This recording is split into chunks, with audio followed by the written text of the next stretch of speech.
नमस्कार बच्चों, मैं रमेश सर आज आप लोगों को केमिस्ट्री की क्लास एकेडमिक क्लासेस दूंगा।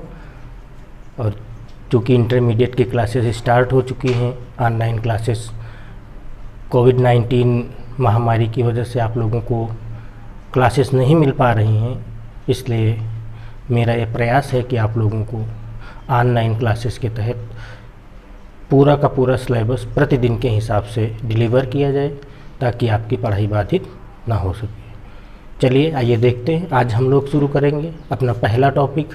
और पहला टॉपिक जो हमारा है वो विलयन है।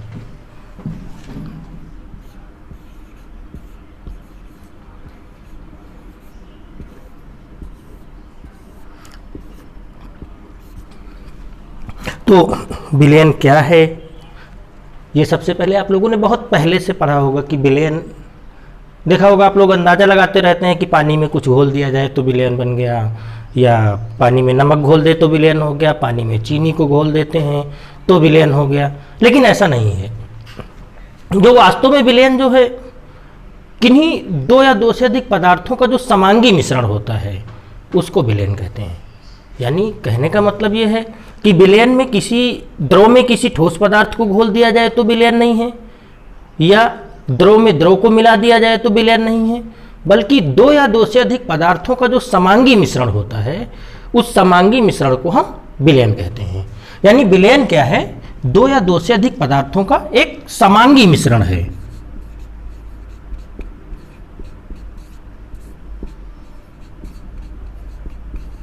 जो समांगी मिश्रण है उसको हम क्या कहते हैं, विलयन कहते हैं। अब समांगी मिश्रण क्या होता है? समांगी मिश्रण का एक सीधा सा मतलब होता है कि जब किसी पदार्थ के प्रत्येक घटक का जो संगठन है, जो कंपोजिशन है, वो अगर समान बना रहता है तो उसको हम समांगी मिश्रण कहते हैं। तो दो या दो से अधिक पदार्थों के समांगी मिश्रण को हम विलयन कहते हैं। अब बात आती है विलयन के घटकों की। तो किसी विलयन के दो घटक होते हैं। कोई भी अगर विलयन होता है तो विलयन के दो घटक होते हैं। विलयन यानी दो चीज़ों से मिलकर बना होता है। और विलयन के वो दो घटक हैं कौन कौन से? एक घटक को हम विलेय कहते हैं और दूसरे घटक को हम विलायक कहते हैं।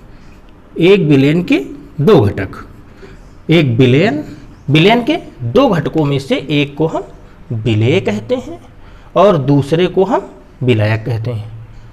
अब विलेय और विलायक मिल करके विलयन को बनाते हैं। यानी हम ये कह सकते हैं कि विलेय प्लस विलायक, विलेय और प्लस विलायक, अगर ये दो चीजें मिला देते हैं तो दोनों चीजों को मिलाने पर क्या बनता है? विलयन बनता है। विलेय और विलायक को अगर हम मिला देते हैं तो विलेय और विलायक को मिलाने पर जो समांगी मिश्रण बन जाता है उस समांगी मिश्रण को हम विलयन कह देते हैं। अब विलेय क्या है और विलायक क्या? एक तो सीधा सा फार्मूला है जो मात्रा के आधार पर डिपेंड करता है। मात्रा के आधार पर जो कम मात्रा में है, सामान्यतः जो कम मात्रा में है उसको हम विलेय कहते हैं, और जो सामान्यतः अधिक मात्रा में है उसको हम विलायक कहते हैं। यानी जो कम होता है वो विलेय होता है और जो अधिक होता है उसको हम विलायक कहते हैं। अब लेकिन ये फार्मूला सभी जगह पर लागू नहीं होता है। अब चूंकि ये फार्मूला सभी जगह पर लागू नहीं होता है तो इसके लिए हम एक भौतिक अवस्था पर भी कार्य करते हैं। अब भौतिक अवस्था पर कार्य कैसे करते हैं? तो विलयन के इन दोनों घटकों में से प्रत्येक घटक पर हम एक फार्मूला बनाते हैं कि ये आपका विलायक हो गया और ये हो गया आपका विलयन।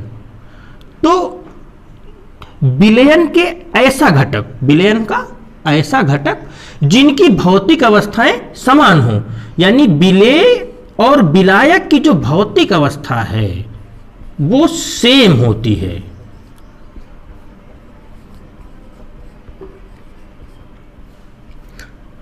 विलेय और विलायक, दोनों में डिफरेंस ये है कि विलायक की भौतिक अवस्था और विलयन की भौतिक अवस्था दोनों समान प्रकार की होती हैं।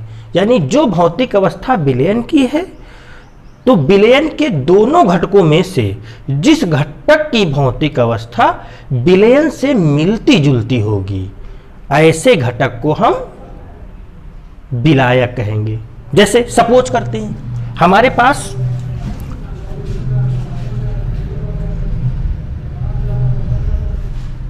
यूरिया और जल को मिलाकर के हमने एक विलयन बनाया, तो हम चेक करते हैं यूरिया कैसा है आपका, ठोस है, जल कैसा है आपका, लिक्विड है, और जो विलयन बनेगा वो उसको हम इक्वस सॉल्यूशन कहते हैं, और इसकी भी भौतिक अवस्था अगर देखेंगे तो वो द्रव होगी। अब चूंकि आपके पास ये दो घटक हो गए, एक हो गया आपका विलयन का घटक यूरिया और एक आपका विलयन का घटक हो गया जल, और दोनों से मिलकर के आपका विलयन बना, जिसको हम क्या कहेंगे, यूरिया का जलीय विलयन। ये क्या है, यूरिया का जलीय विलयन। तो यूरिया के जलीय विलयन में अगर हम भौतिक अवस्था के आधार पर डिफाइन करें, तो भौतिक अवस्था के आधार पर जब हम डिफाइन करते हैं तो हम ये पाते हैं कि जल की भौतिक अवस्था द्रव है और जो विलयन बना है उसकी भी भौतिक अवस्था द्रव है। अर्थात हम ये कह सकते हैं कि ये वाला घटक जो है वो विलायक है, ये वाला घटक जो बनेगा वो क्या बनेगा, विलायक बनेगा। और जो शेष घटक बन जाएंगे उन शेष घटकों को हम विलेय कहेंगे। जितने शेष घटक बनेंगे उनको हम क्या कहेंगे, विलेय कहेंगे। तो अब हम डिफाइन कर लेते हैं दोनों को कि किस प्रकार से विलेय और विलायक की डिफिनीशन लिखेंगे। तो जब आप विलायक की डिफिनीशन लिखेंगे तो विलायक की डिफिनीशन इस प्रकार से बताएंगे कि विलयन के जिस घटक की भौतिक अवस्था, विलयन की जिस घटक की भौतिक अवस्था विलयन जैसी होती है उसको विलायक कहते हैं। सामान्यतः विलायक विलयन में अधिक मात्रा में होता है।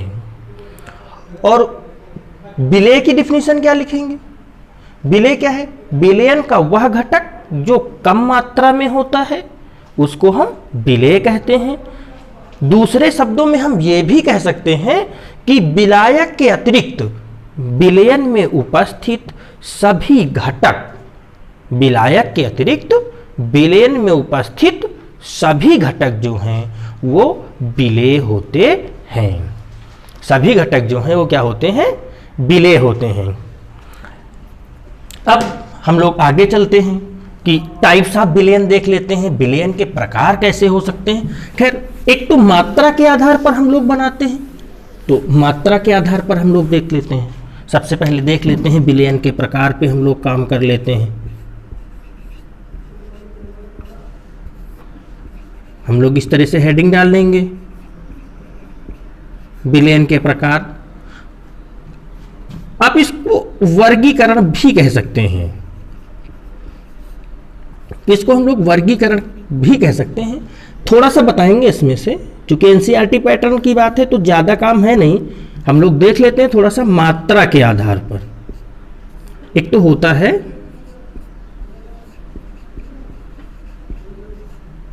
मात्रा के आधार पर, तो सबसे पहले हम लोग देख लेते हैं मात्रा के आधार पर विलयन के प्रकार।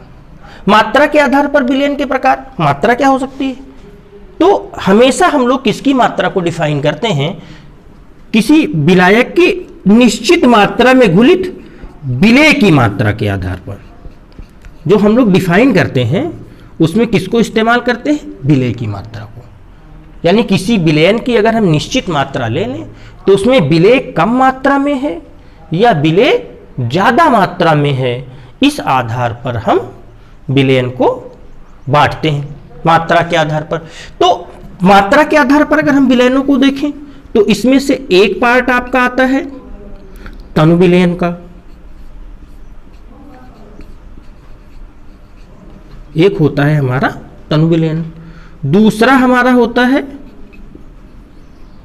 सांद्र विलयन। पहले हम लोग दो चीजों को देख लेते हैं कि तनु विलयन क्या है और सांद्र विलयन क्या है।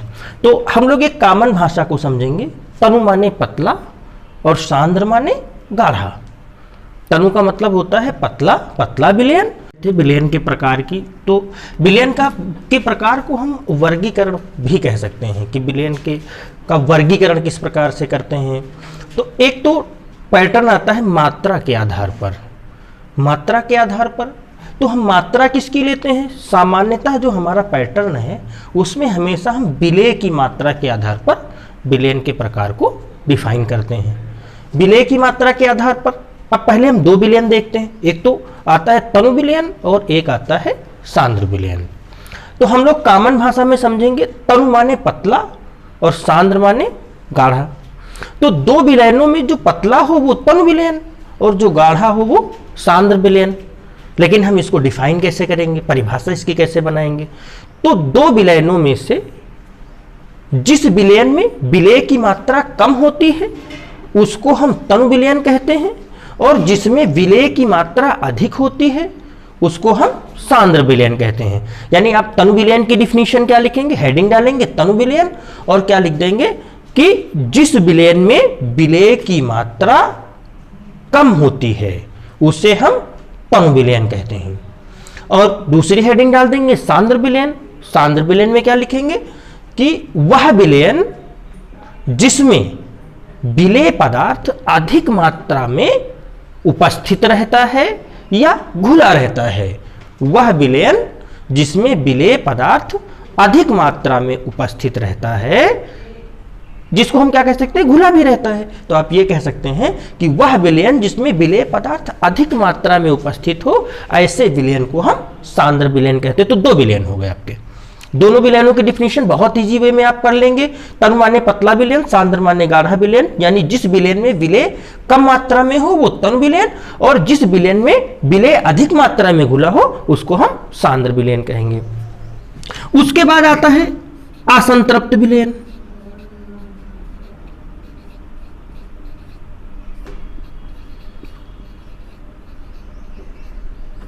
और अगला आता है संतृप्त विलयन।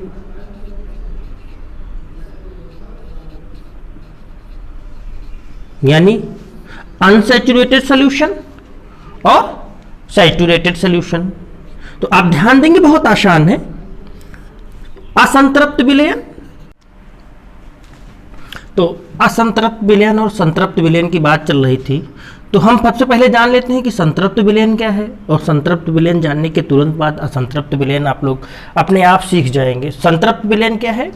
अगर किसी विलायक की कोई निश्चित मात्रा हो तो उस ताप पर यदि विलेय पदार्थ की अधिकतम मात्रा घुली है, जितनी उस ताप पर घोली जा सकती है, अधिकतम का मतलब जितनी उस ताप पर घोली जा सकती है, यदि वो अधिकतम मात्रा घुली है तो अधिकतम मात्रा घुली होने पर वो विलयन संतृप्त विलयन कहलाएगा। जैसे हम ये देख लेते हैं, सपोज करो हम ऐसे देख लेते हैं। मान लीजिए हमारे पास 100 ml जल है, उस 100 ml जल में मान लीजिए हम 20 डिग्री सेल्सियस पर काम करते हैं, और 20 डिग्री सेल्सियस पर 100 ml जल में अधिकतम 50 ग्राम चीनी को घोला जा सकता है। अधिकतम कितनी चीनी आप घोल सकते हैं? अधिकतम 50 ग्राम चीनी को घोला जा सकता है। तो यदि वो अधिकतम 50 ग्राम चीनी घुली है, जितनी इसमें अधिकतम घोली जा सकती है, अगर घुली है तो वो संतृप्त विलयन है। और यदि संतृप्त मात्रा से कम मात्रा घुली है, अगर पूरी की पूरी 50 ग्राम जितनी घोली जा सकती है उतनी घुली है तो वो संतृप्त विलयन है, और अगर उससे कम घुली है तो वो असंतृप्त विलयन है। और एक अगला प्रकार आता है हमारा अतिसंतृप्त विलयन का। अब अतिसंतृप्त विलयन क्या है? आप लोग पहले से जानते हैं, अति माने क्या होता है? अधिक। अति माने अधिक। तो जब संतृप्त मात्रा से ज्यादा मात्रा उपस्थित हो, यानी अधिकतम 50 ग्राम घोली जा सकती थी और उसमें 50 ग्राम से ज्यादा मात्रा अगर विलयन में उपस्थित हो, तो ऐसे विलयन को हम अतिसंतृप्त विलयन, यानी मात्रा के आधार पर आपके पास विलयन हो गए तनु विलयन, जिसमें विलेय पदार्थ कम वो तनु विलयन, जिसमें विलेय पदार्थ ज्यादा वो सांद्र विलयन। उसके बाद आता है संतृप्त विलयन, तो विलयन को संतृप्त करने से कम मात्रा में यदि विलेय पदार्थ है तो असंतृप्त विलयन। और संतृप्त विलयन क्या है कि उस ताप पर विलायक की निश्चित मात्रा में घोली जा सकने वाली विलेय पदार्थ की